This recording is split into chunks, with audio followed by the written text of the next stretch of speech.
Hey, so today's video is just a quick update on the oyster shell trays, the containers that I use to offer my birds grit and oyster shell.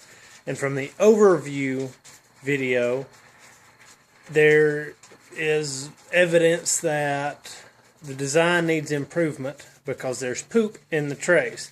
Well, I want to show you what I've come up with thus far.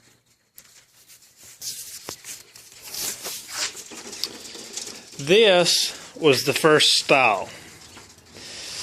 It's just a lid to an old container that I had with hardware cloth stretched all the way around it, and a screw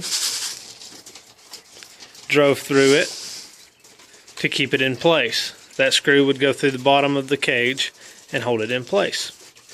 Well, what came after that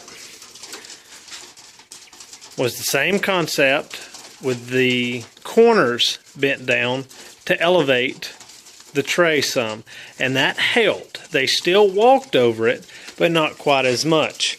And before we continue, let me mention that density will have everything to do with how much poop you're going to get in the trays and how often you've got to clean them. That's been my experience thus far. There will be something come along that completely removes that hassle, but I hadn't got there yet. So then next came these little blocks. They're just pieces of ripped 2x4. If you had a solid 2x4, that should work just fine. Put a screw in each side. Can't see them now. For the grit and the oyster shell. Sorry, the camera's all over the place tonight, but I'm not going to reshoot the video.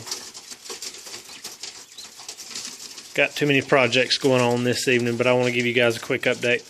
And then this came afterwards. You see the one on the right there is thinner than the one on the left, and all that does is just allows the container to sit a little bit more level. Since my cages are sloped, it'll sit a little bit more level, kind of like that. You put the skinnier block on the uphill side, and this one will sit kind of like that. It'll follow the contour of the cage, which isn't really that big a deal.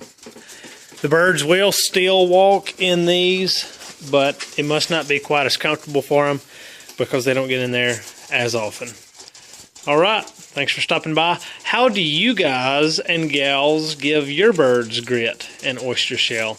I would really like to know, so that I can come up with so I can implement a more efficient way of giving the birds the calcium and the grit that they need. Thanks. See you later.